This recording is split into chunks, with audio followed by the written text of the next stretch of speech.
Assalamualaikum warahmatullahi wabarakatuh. Apa kabar pemirsa ANTV dimanapun berada? Dan tentunya kita berjumpa kembali dalam program Bincang Tokoh, sebuah program yang tentunya akan mengulas kehidupan success story ya, tokoh-tokoh dari berbagai daerah di Indonesia. Dan pada kesempatan kali ini saya sedang berada di salah satu kediaman salah satu tokoh muda, politisi sekaligus juga akademisi yang luar biasa, punya nama yang besar di Indonesia. Ada Kang Aceh Hasan Sazili tentunya yang pada saat ini sudah hadir di depan kita semua. Apa kabar Kang Aceh? Alhamdulillah. Siap. Mas MZ. Siap. Berarti saya manggilnya Akang ya Kang ya? Boleh. Karena kebetulan juga selain lahir di Banten yang notabene sudah juga dapilnya dapil Bandung juga. Ya, betul. Siap, siap. Nah, Kang Aceh berbicara mengenai soal kehidupan masa kecil Kang Ya. Aceh. Mungkin saat ini boleh disebutkan terlebih dahulu atau mungkin dijelaskan kepada pemirsa mengenai soal profesi Kang Aceh saat ini adalah sebagai apa? Karena tentunya mungkin yang kita tahu selama ini dari pemirsa ini adalah Kang Aceh ini merupakan salah satu tokoh di Partai Golkar dan juga merupakan anggota DPR RI tentunya di fraksi Partai Golkar. Boleh Kang Aceh disapa dulu pemirsa seperti itu. Ya, Assalamualaikum warahmatullahi wabarakatuh. Para pemirsa ANTV di mana saja berada. Saya ingin memperkenalkan diri saya. Nama saya Tubagus Aceh Hasan Sazili. Saya biasa dipanggil Aceh. Saat ini ditugaskan sebagai Wakil Ketua Komisi 8 DPR RI yang membidangi masalah agama, sosial, penanggulangan bencana dan pemberdayaan perempuan serta perlindungan anak ya. Dan sekarang ini ditugaskan juga menjadi salah satu ketua DPP Partai Golkar dan di Partai Golkar ini ada satu lembaga yang memang didirikan untuk memberikan semacam pendidikan bukan saja buat kader tetapi juga buat masyarakat secara luas, namanya Golkar Institute yang baru setahun yang lalu di-launching oleh Ketua Umum kami Pak Erlangga Hartarto, Menko Perekonomian, dan saya kebetulan dipercaya untuk mengelola lembaga tersebut gitu. Dan selain itu juga saya mengajar ya, sampai sekarang masih tetap aktif mengajar pada Fakultas Ekonomi dan Bisnis di UIN Syarif Hidayatullah Jakarta di Ekonomi Pembangunan. Jadi ya saya mencoba untuk terus berkiprah sesuai dengan background saya yang memang dari sejak kecil sampai sekarang dicoba terus untuk bergelut di dunia pengetahuan dan juga di dunia politik sebagai sarana pengabdian gitu. Nah, Kang Aceh berbicara mengenai soal masa kecil Kang Aceh, mungkin boleh diceritakan juga kepada pemirsa seperti apa sih kehidupan Kang Aceh waktu masa kanak-kanak. Karena kan saya sempat baca profil bahwa Kang Aceh merupakan salah satu apa ya, bisa dikatakan besar di keluarga pesantren begitu kan? Ya, ya saya dilahirkan dalam suasana pesantren karena alhamdulillah ayah saya, abah saya almarhum Kiai Haji Tubagus Rafai Ali dan ibu saya almarhumah Ibu Hajah Siti Sutihat, itu dua-duanya selama ini berkecimpung di dunia keagamaan ya. Ayah saya seorang kiai, ibu saya juga seorang ustadzah gitu ya. Dan dari sejak kecil tentu saya besar dalam tradisi pesantren karena di rumah kampung saya di Labuan Pandeglang sana ada pesantren yang dikelola oleh abah dan umi saya. Jadi setiap hari gitu pasti kita sudah terbiasa mendengarkan orang mengaji, baca kitab kuning, tradisi memakai sarung, subuh-subuh sudah harus bangun. Setelah itu mengaji, ke madrasah ya, kemudian baca Quran, sholat berjamaah. Jadi ya setiap hari kita harus melakukan kebiasaan-kebiasaan seperti itu. Dan tentu inilah yang kemudian membentuk satu perilaku saya gitu ya. Sehingga ya karena kultur santri itulah gitu ya yang membuat saya ya sekalipun saya sekarang berada dalam dunia politik, saya tetap harus karena terbiasa dengan kultur santri, maka ya kita membiasakan diri sampai sekarang bangun subuh ya, kemudian ya kalau tidur nggak pakai sarung rasanya Beda, Pak, ya? agak kurang mantap gitu. Karena kultur santri itu ya. Iya, gitu. Nah, nah ya itu kemudian saya pun juga setelah saya lulus SD, saya langsung disekolahkan di pondok pesantren ya di namanya Pondok Pesantren Cipasung Tasikmalaya, salah satu pesantren NU terbesar di Jawa Barat. Pimpinan Al-Maghfurlah Kiai Haji Muhammad Ilyas Ruhiyat yang pada waktu itu dipercaya menjadi Rois Am Suriah Nahdlatul Ulama ya. Saya mengaji dari beliau dan dengan kelembutan beliau, dengan kesabaran beliau, dengan keikhlasan beliau dalam mendidik para santri, saya belajar dari mulai kitab kuning, Jurumiyah, Safina, Takrib ya atau Fathul Qorib, I'anatul Thalibin, dan lain-lain, kitab-kitab kuning lah ya yang memang dibangun dalam tradisi pesantren gitu ya. Dan saya merasa bahwa pendidikan pesantren itu pendidikan yang memang membuat saya menjadi lebih mandiri ya. Karena kan kita dari sejak kecil yang biasanya masa kecil bareng dengan orang tua gitu ya, tiba-tiba kita harus dijauhkan dari orang tua, membangun satu komunitas baru, diajarkan tentang bagaimana etika pergaulan, diajarkan tentang etika bagaimana berinteraksi, akhlak kepada Allah, akhlak kepada manusia, dan akhlak kepada alam. Itu semua diajarkan di pesantren gitu ya. Dan alhamdulillah tradisi itulah yang kemudian membuat satu kebiasaan di dalam hidup saya gitu ya, bahwa memang pesantren membangun karakter tentang manusia yang baik, berakhlak, berintegritas gitu. Dan alhamdulillah saya sampai sekarang merasa bersyukur hidup dalam suasana pesantren ya. Saya dari Pondok Pesantren Cipasung sempat ke Pondok Pesantren Al Munawwir Krapyak Yogyakarta ya, dan dari sana hanya beberapa bulan, 6 bulan saya di Jogja, tapi saya balik lagi ke Cipasung, ke Tasikmalaya ya. Jadi pesantren Cipasung itu terletak di Tasikmalaya. Sepulang dari di Cipasung, tapi ya nggak jauh lah dari Tasikmalaya, saya sekolah Madrasah Aliyah Negeri di Mansukamanah.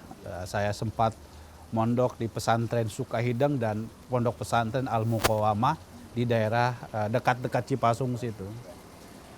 Nah selepas saya dan dari sejak SMP Madrasah Aliyah, ya saya selalu aktif di organisasi gitu ya. Pernah jadi sekretaris OSIS, ketua OSIS gitu ya. Nah, itulah aktif di Pramuka, itulah yang kemudian membentuk mungkin jiwa keorganisasian gitu ya.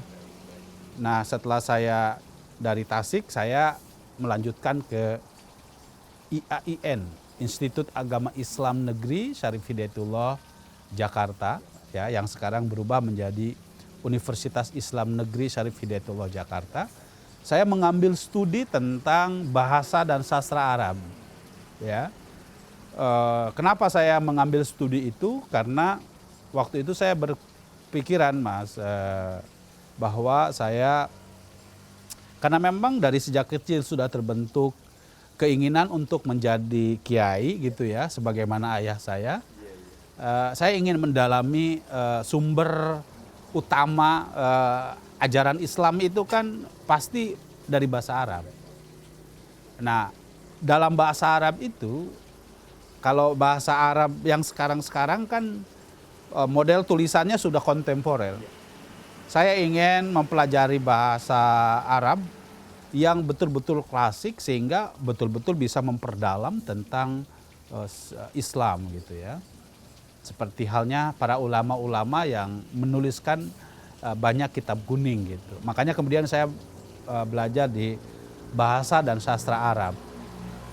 Ya, tapi ternyata ya saya alhamdulillah sampai selesai gitu tahun 2000 saya selesai. Dan tapi di dalam proses perjalanan saya waktu kuliah gitu, itu kan awal-awal mohon maaf menjelang akhir rezim Orde Baru. Nah, kebetulan di Ciputat itu ada satu kelompok studi namanya Forum Mahasiswa Ciputat. Dan Forum Mahasiswa Ciputat itu tempat kita untuk menjadi diskusi tentang berbagai macam studi, terutama 3 hal. Pertama tentang ilmu-ilmu sosial, yang kedua tentang filsafat, yang ketiga tentang agama, pemikiran keagamaan. Nah, di Ciputat inilah, di Formaci inilah saya mempelajari tentang, terutama sebetulnya adalah kajian sosial politik. Makanya saya mengenal juga beberapa teori-teori dasar dari para pakar-pakar ilmu sosial seperti Karl Marx, ya, Auguste Comte, Durkheim, sampai kepada misalnya Anthony Giddens gitu ya, dan beberapa tokoh-tokoh mutakhir. Yang paling mutakhir misalnya kita juga belajar ekonomi politik dari Amartya Sen sampai kepada Stiglitz dan lain-lain.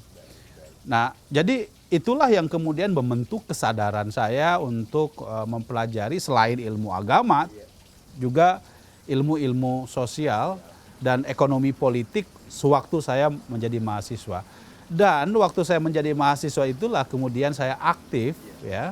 Salah satunya adalah pernah menjadi ketua senat mahasiswa Fakultas Adab waktu itu, dan di ujungnya saya menjadi presiden mahasiswa, ya. Baik, baik Kang Aceh, mungkin boleh ditahan dulu nanti untuk pemirsa Antv yang masih penasaran tentunya terutama kehidupan masa muda. Saya nanti akan ada beberapa pertanyaan tentang masa perkuliahan ataupun masa mahasiswa Kang Aceh. Tentunya untuk pemirsa Antv jangan kemana-mana, kita akan kembali selepas pariwara berikut ini. Iya, baik pemirsa Antv, kita kembali lagi dalam program Bincang Tokoh, tentunya masih bersama dengan Kang Aceh Hasan Sazili, di mana tadi beliau sudah bercerita mengenai sedikit kehidupan masa kecilnya yang memang ternyata dari awal kecil ya Pak ya, dari SD sampai dengan perkuliahan itu gak jauh-jauh dari yang namanya pesantren dan juga agama. Nah, yang menarik adalah ada nggak sih Pak pengalaman ketika masa-masa pesantren, terutama ketika jauh dari orang tua, ketika di Tasikmalaya mungkin mengalami masa-masa nakal lah gitu kan, misalkan main keluar dari pesantren gitu. Iya, tentu selalu ada, selalu ada ya kan. Kita ini ya ada masa-masanya pubertas, ada masa-masanya kita dalam tanda kutip nakal. Nakal, gitu. betul-betul. Tapi ya salah satu hal yang membuat pernah ya, saya selepas lulus SMP gitu ya, saya kan ke Jogja, Iya. ya kan? Ke Jogja bersama dengan teman saya, seorang sahabat saya, teman waktu sekolah SMP. Kita sama-sama kuliah di Jogja. Saya berangkat sendiri dengan teman saya tersebut gitu, dan kita sama-sama sekolah di Jogja. Nah, memang Jogja ini buat saya sangat istimewa. Iya. Kenapa? Karena waktu saya SMP itu kan sering membaca ya, membaca buku-buku. Dan Jogja dikenal sebagai kota pendidikan gitu. Nah, sewaktu di Jogja itulah ya, saya ditemani teman saya satu pesantren di Pondok Pesantren Al Munawir Yogyakarta.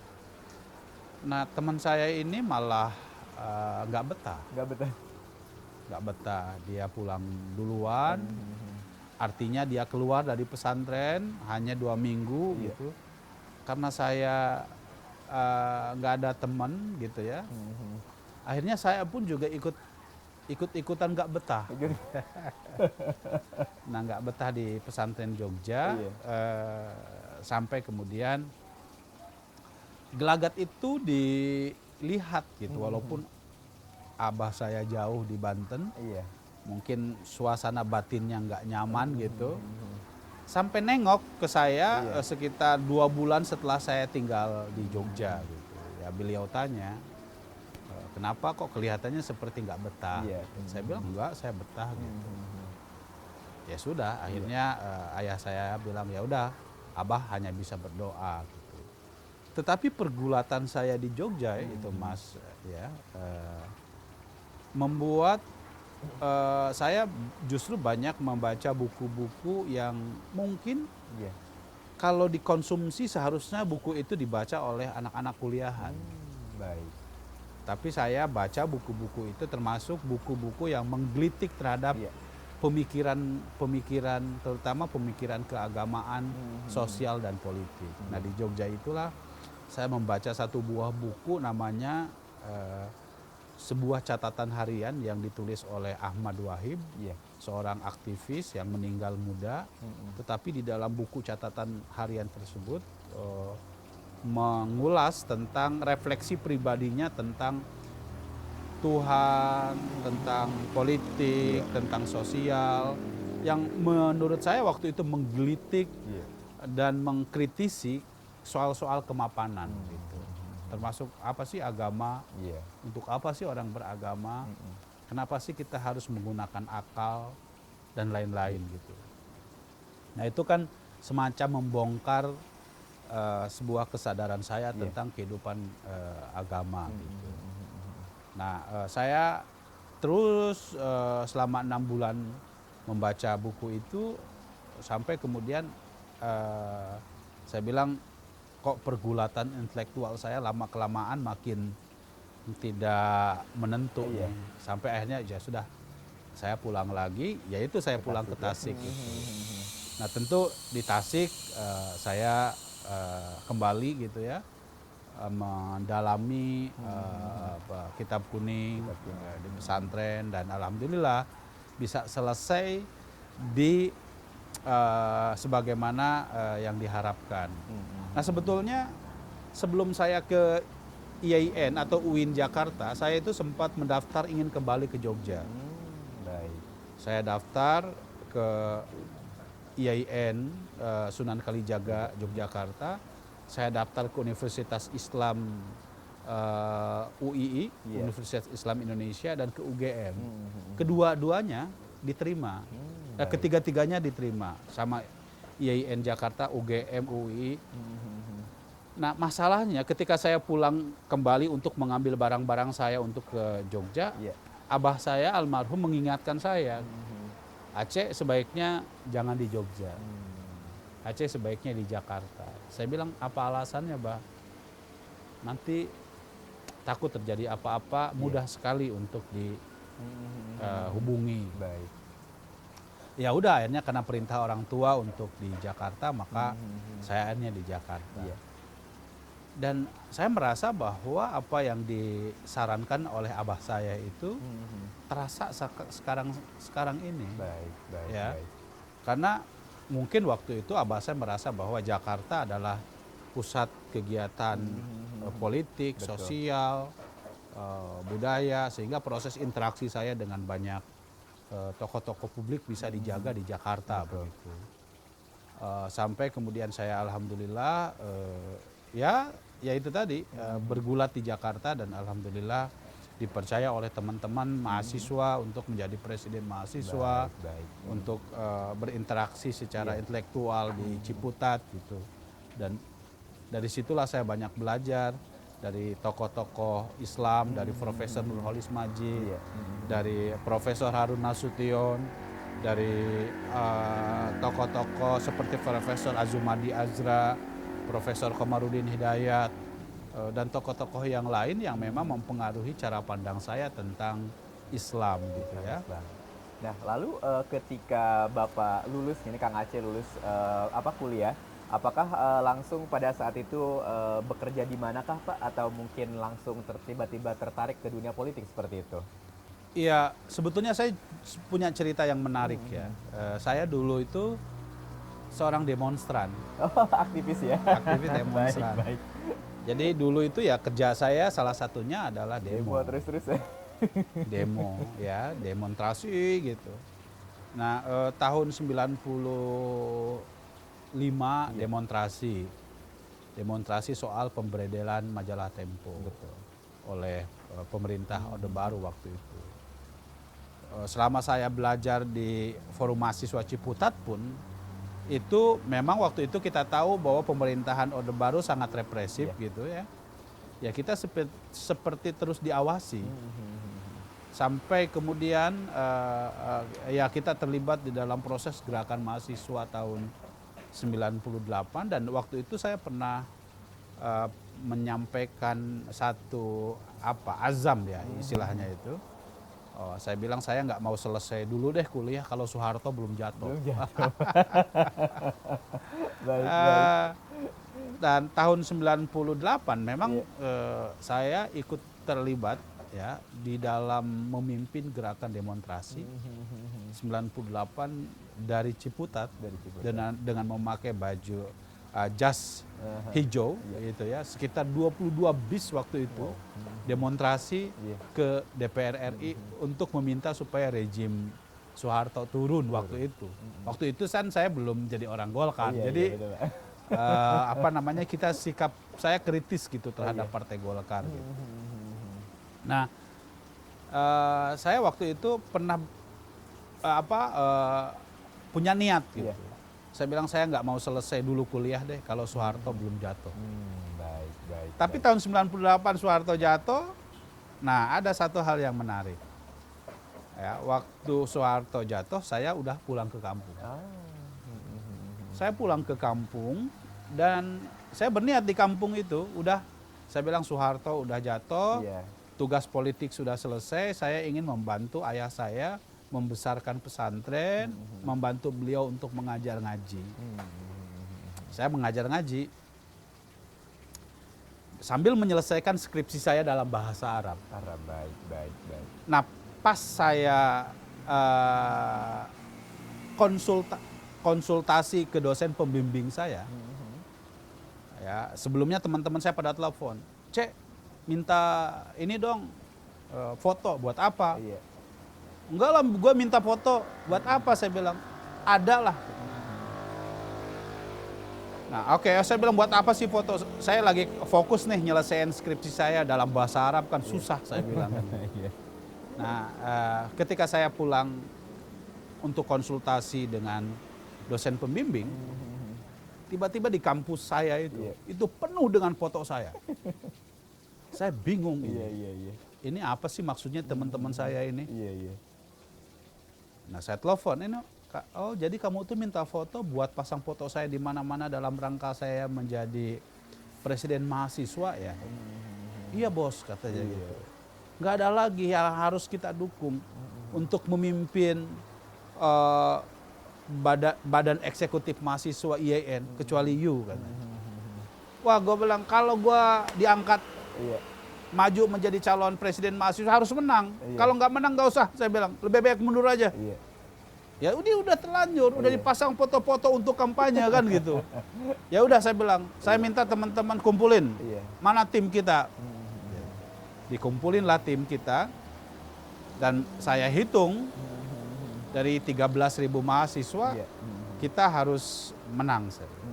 Pas dihitung-hitung optimis, akhirnya seminggu kemudian pemilihan langsung oleh seluruh mahasiswa, saya terpilih menjadi presiden mahasiswa.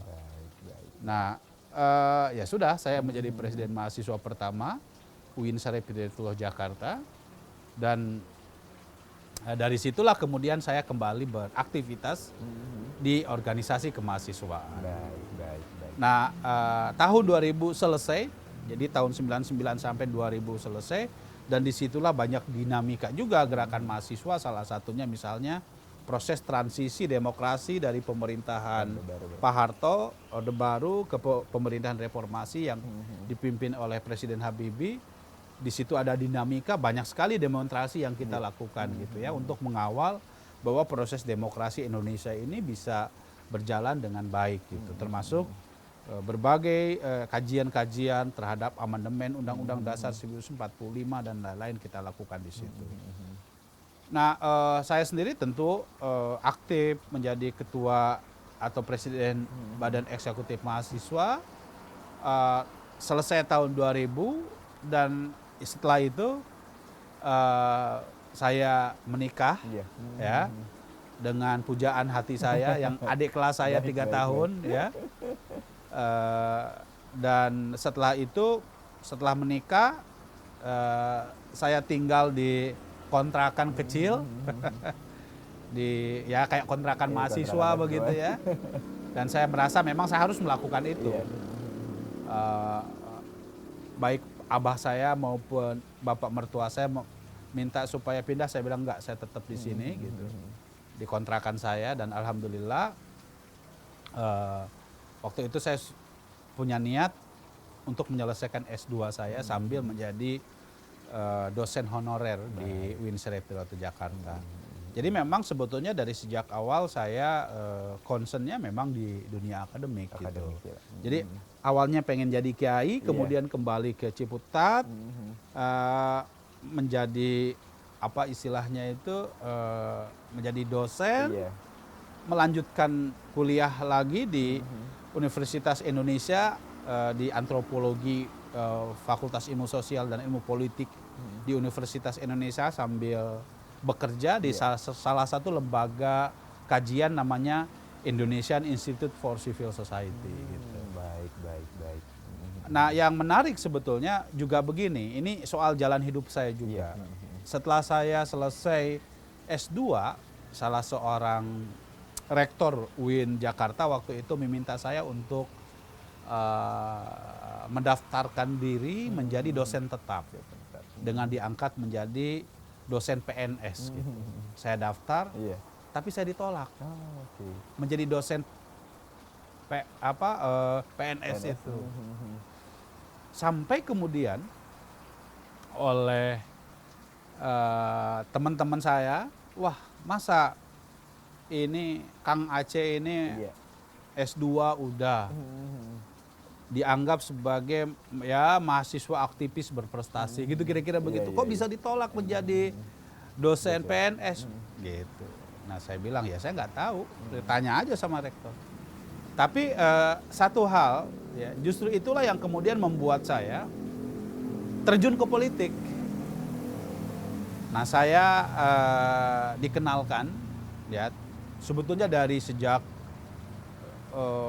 sudah lama sekali dengan tokoh oleh abah saya almarhum, dengan salah satu tokoh yang sangat penting di Republik ini, namanya Profesor Ginanjar Kartasasmita, oleh abah saya. Dan dari Pak Ginanjar inilah saya mulai ikut dengan beliau bersama dengan putranya, waktu itu putranya yang sekarang jadi Menteri Perindustrian, Pak Agus Gumiwang Kartasasmita, untuk aktif di Partai Golkar. Baik.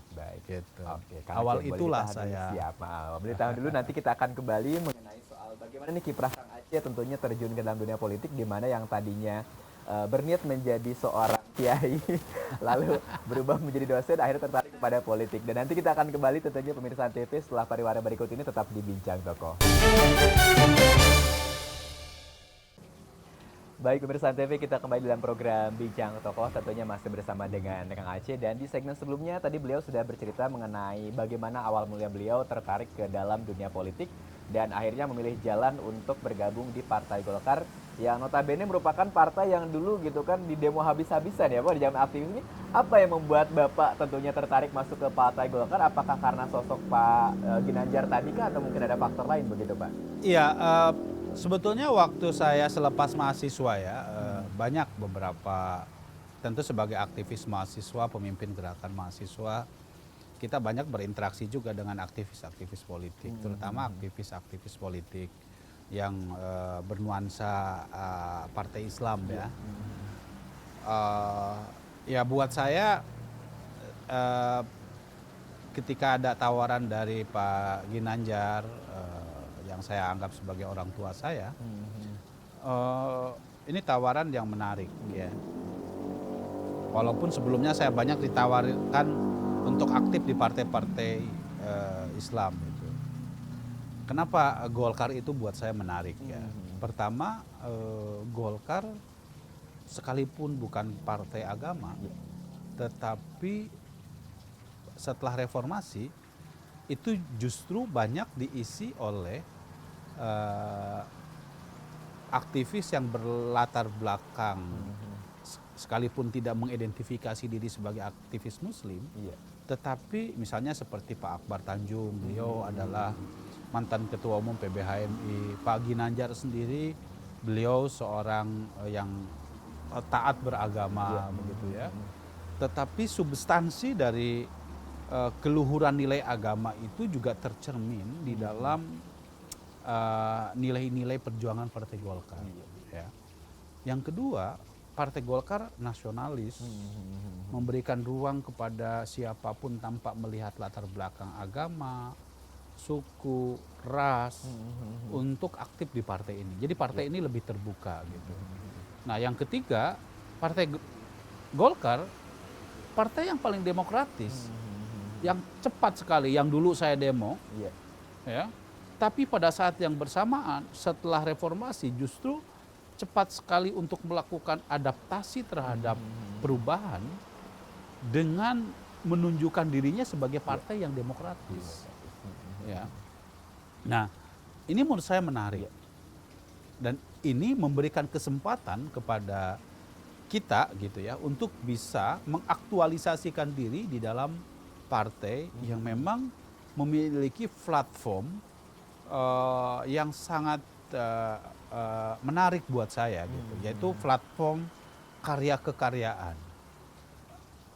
Kan kita tahu waktu kalau kita baca sejarah partai politik itu kan selalu berangkat dari ideologi ya, ideologi kiri ya, ideologi kanan yang lebih menitik beratkan kepada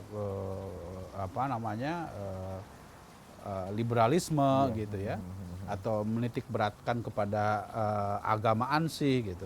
Nah Partai Golkar berada di tengah-tengah, lebih mengutamakan pada kerja, lebih mengutamakan kepada kalau dalam bahasa Arabnya itu amal soleh gitu ya. Nah inilah yang mendasari diri saya, wah ini Partai Golkar menarik. Di samping jujur saja bahwa abah saya almarhum juga dulu adalah seorang kiai yang juga aktif di Partai Golkar gitu ya.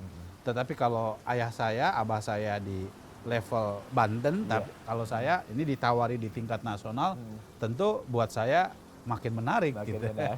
Tahun berapa itu masuk Partai Golkar, Pak? Saya masuk Partai Golkar tahun 2004. 2004. Ya, tahun 2004. Nah, tapi sebelumnya gitu ya di tahun 99, tahun 2000 itu sudah sering diskusi dengan Pak Agus Gumiwang Kartasasmita karena waktu itu beliau adalah Ketua Umum Angkatan Muda Pembaharuan Indonesia, sebuah organisasi kepemudaan yang didirikan oleh Partai Golkar gitu ya. Tapi aktif menjadi misalnya pengurus DPP Partai Golkar di tahun 2004 ketika Pak Yusuf Kala menjadi Ketua Umum Partai Golkar begitu. Siap. Baik, dan tentunya pemirsa Antv, nanti kita akan kembali lagi untuk membahas bagaimana nih kiprah Kang Aceh di Partai Golkar setelah bergabung tentunya pada tahun 2004 dan akhirnya tentunya terpilih ya menjadi wakil rakyat di Senayan. Kalau terpilih mungkin baru 2019 Pak ya. Sebelumnya PAW semua. Ya, sebelumnya, ya betul. Nah, nanti kita akan berbicara tentunya setelah pariwara berikut ini, tetap di Bincang Tokoh. Baik pemirsa Antv, kita masih kembali di program Bincang Tokoh, tentunya masih bersama dengan Kang Aceh Hasan. Dan berbicara mengenai soal kiprah beliau tentunya di Partai Golkar yang sudah dahulu kala bergabung di tahun 2004 Pak ya. Nah, bagaimana akhirnya proses perjalanan politik Kang Aceh hingga akhirnya terpilih menjadi wakil rakyat di Senayan? Pada saat itu kan beberapa kali tentunya menjadi PAW begitu Pak ya, bukan menjadi caleg yang dari sekarang dari awal begitu Iya, sampai 2024 itu gimana Kang Aceh? iya. Iya, tahun 2009 saya mencalonkan diri menjadi anggota DPR RI dari daerah pemilihan Banten. Banten 1 yaitu Kabupaten Pandeglang dan Kabupaten Lebak. Kenapa saya memilih daerah pemilihan itu? Karena Pandeglang Lebak, terutama Pandeglang itu kan tempat saya dilahirkan. Betul. Dan waktu itu abah saya bilang juga kepada saya bahwa ya lebih baik mencalonkan di Banten aja karena kan kebetulan banyak santri-santri abah saya gitu, keluarga juga banyak di situ.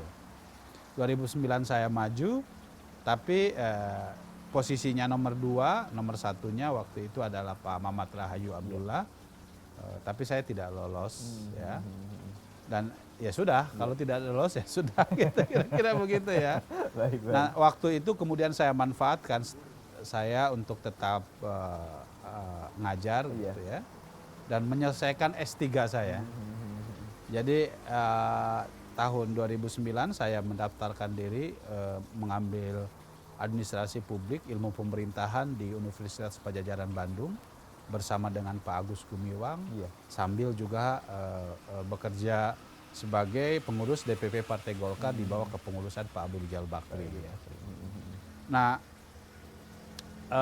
tahun 2013 ya, ayah saya meninggal, ya, abah saya meninggal.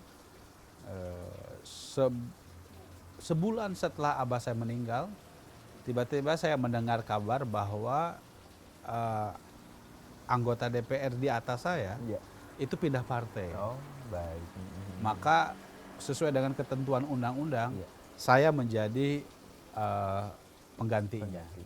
Alhamdulillah gitu ya, saya menikmati menjadi anggota DPR RI selama 14 bulan. 14 bulan, Pak. Dari 2013 terakhir sampai 2014 ya. Dan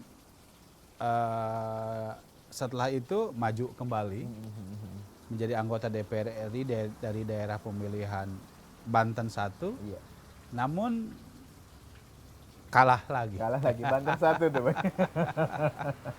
Banten 1 kalah lagi, yang saya kembali ditempatkan menjadi nomor 2. Nomor satunya waktu itu adalah Pak Andika Hazrumi, putra dari Gubernur Banten, Ibu Tatu Hasanah, mohon maaf, Ibu Atut Hosiah waktu itu ya. Kemudian ya, namun ternyata keberuntungan ada pada saya. Lagi-lagi. Iya, lagi-lagi. 2016 Iya. Pak Andika maju menjadi wakil gubernur Banten. Maka sesuai dengan ketentuan saya kembali menduduki kursi DPR RI. Nah, yang menarik sebetulnya di dalam proses itu adalah ada tahapan di mana ketika tahun 2014, saya terus terang aja di tahun 2014 itu agak berbeda dengan sikap partai terkait dengan pemilihan presiden waktu itu. 2014 saya memutuskan untuk mendukung Jokowi JK. Betul. Ya. Waktu itu ada bersama dengan Pak Agus Gumiwang, Pak Nusron Wahid, kita mendukung Pak Jokowi. Ya alasannya sederhana, karena di situ ada Pak JK. Pak JK adalah, Pak Yusuf Kalla adalah Ketua Umum Partai Golkar, sementara di pihak lain ada Pak Prabowo waktu itu ya, Prabowo Hatta. Di situ nggak ada kader partai. Dan alhamdulillah Pak Jokowi JK menang. Nah, disitulah kemudian ada babak baru. Baik, gitu. baik. Dualisme partai itu akhirnya. Ya, baik, akhirnya baik. dualisme partai. Saya terus terang saja saya berada di kubu Pak Agung Laksono.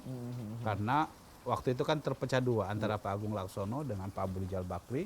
Saya berada pada kubu Pak Agung Laksono. Kenapa? Karena posisinya jelas. Kubu Pak Agung Laksono pendukung pemerintah, dan saya dalam posisi mendukung pemerintah, sampai kemudian terjadi rekonsiliasi. Rekonsiliasi antara keduanya, lalu kemudian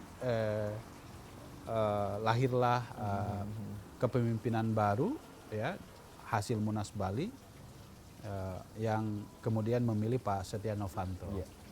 Nah, ada satu episode lagi, Mas JM, ya, yang membuat saya tidak bisa saya lupakan dalam karir politik saya adalah ketika saya dipercaya menjadi juru bicara tim pemenangan Ahok Jarot. Baik. Gitu.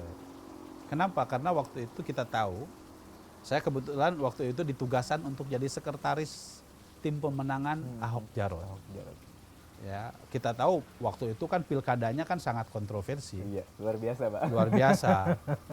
Ya, dan membuat saya kemudian, ya, ada yang suka, ada yang tidak suka. Betul. Terutama dari daerah pemilihan saya yang di Banten, mereka kan sangat antipati gitu ya terhadap Pak Ahok waktu itu. Sampai kemudian Pak Ahok mengalami kasus hukum, divonis melakukan penistaan terhadap agama, dan alhamdulillah setelah itu saya menjadi anggota DPR RI kembali. Gitu. Dari situlah kemudian di Golkar juga terjadi turbulensi. Pak Setia Novanto ada masalah hukum, diganti oleh Pak Erlangga Hartarto, dan kebetulan gitu saya menjadi salah satu yang dari sejak awal juga mendorong Pak Erlangga Hartarto untuk menjadi ketua umum Partai Golkar, dan kemudian oleh Pak Erlangga Hartarto dipercaya untuk menjadi wakil ketua Komisi 8 DPR RI. Nah, sebelumnya ya saya menjadi anggota Komisi 2 yang membidangi masalah pemerintahan dalam negeri. Nah, tentu ketika saya dipercaya oleh Pak Erlangga Hartarto menjadi wakil ketua Komisi 8 yang membidangi agama, sosial, ini ya sesuai dengan background Bapak waktu kecil, waktu kecil. Dari kecil sampai sekarang.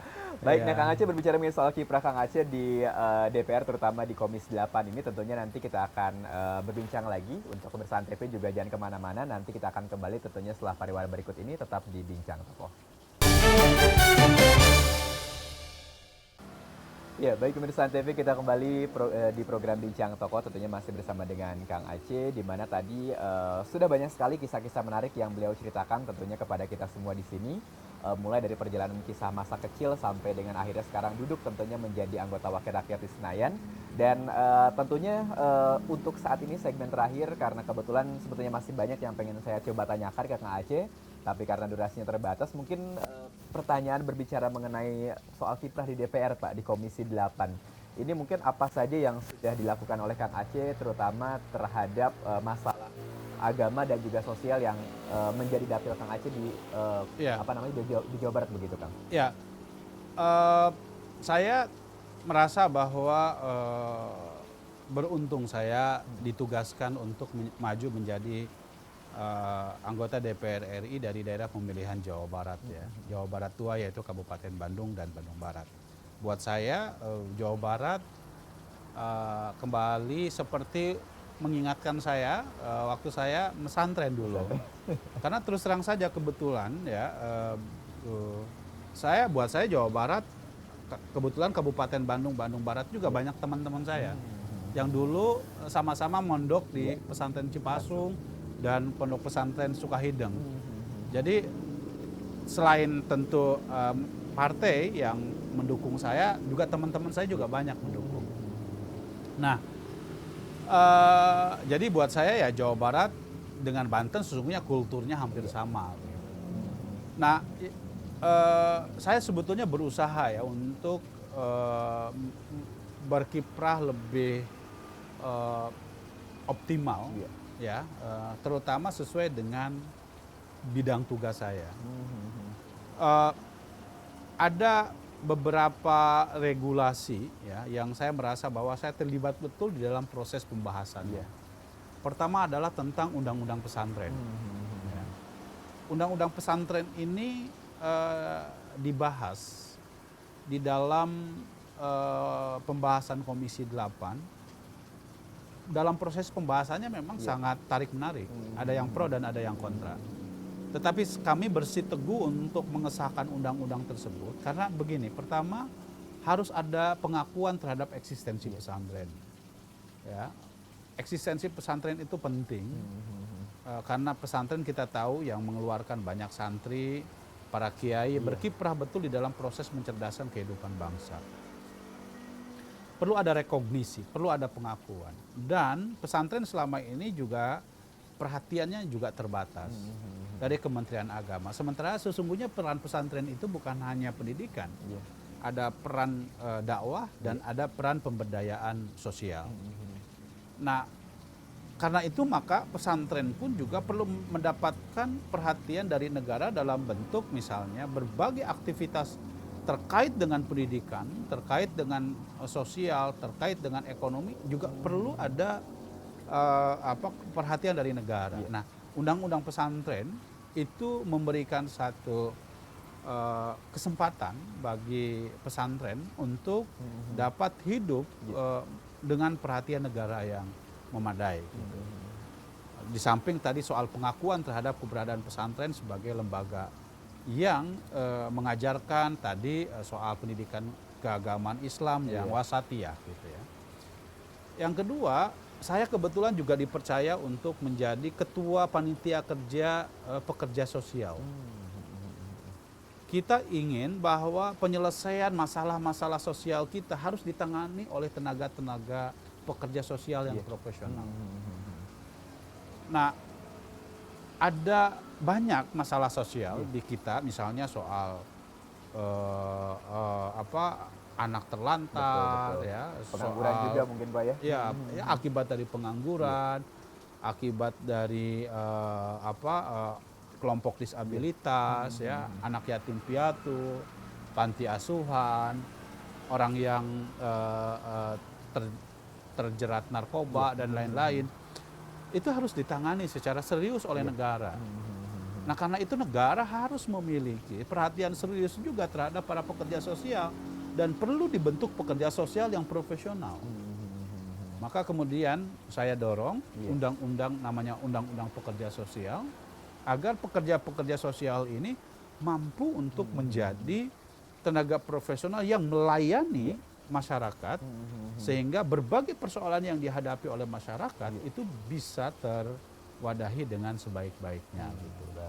Nah, selain itu, apalagi di tengah pandemi yang ingin saya sampaikan kepada Mas Mas JM ya. Iya betul Mas. Jadi di era pandemi ini sesungguhnya Komisi 8 di mana saya menjadi wakil ketua komisinya itu sangat penting.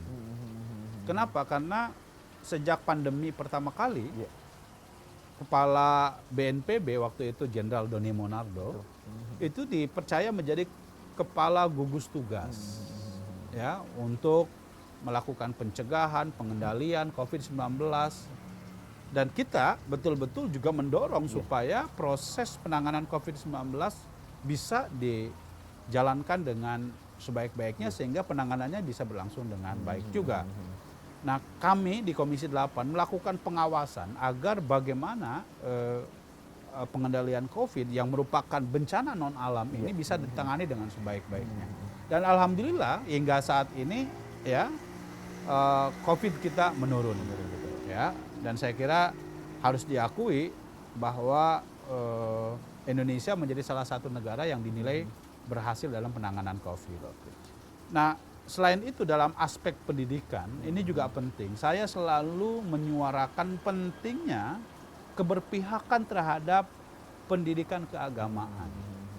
Ya, selain tadi saya menceritakan soal pesantren, di Kementerian Agama itu banyak sekali pendidikan keagamaan, baik pesantren, madrasah, kemudian pendidikan keagamaan Kristen, Katolik, Buddha, Hindu. Kenapa kita penting untuk mempertahankan dan bahkan meningkatkan pendidikan keagamaan yang sebagian besar juga mereka telah mengintegrasikan sains di dalam pendidikan keagamaan mereka, karena ya itu tadi, pendidikan spiritualitas itu masih tetap penting untuk menjaga moralitas bangsa. Baik. Nah, kami tentu mendorong selalu minta misalnya kepada Kementerian Agama, mendesak kepada Kementerian Agama agar pendidikan keagamaan baik itu Islam, Kristen, Protestan, Katolik, Buddha, Hindu, Konghucu itu ya jangan sampai diskriminasi ya, dibandingkan dengan pendidikan-pendidikan yang dikelola oleh Kementerian Pendidikan dan Kebudayaan. Baik. Nah, inilah yang menjadi concern kami, termasuk juga kami sangat serius di dalam hal mengatasi dampak pandemi COVID-19, terutama dampak sosialnya. Karena kita tahu ya, akibat dari pelambatan ekonomi, banyak masyarakat ter-PHK, banyak yang masyarakat terdampak. Kita dorong supaya kita mempersiapkan perlindungan sosial bagi masyarakat. Nah, Kementerian Sosial mendapatkan anggaran yang cukup besar dengan berbagai macam program untuk bantuan sosial seperti program Keluarga Harapan, kartu sembako, bantuan sosial tunai, kemudian beras untuk rakyat gitu ya.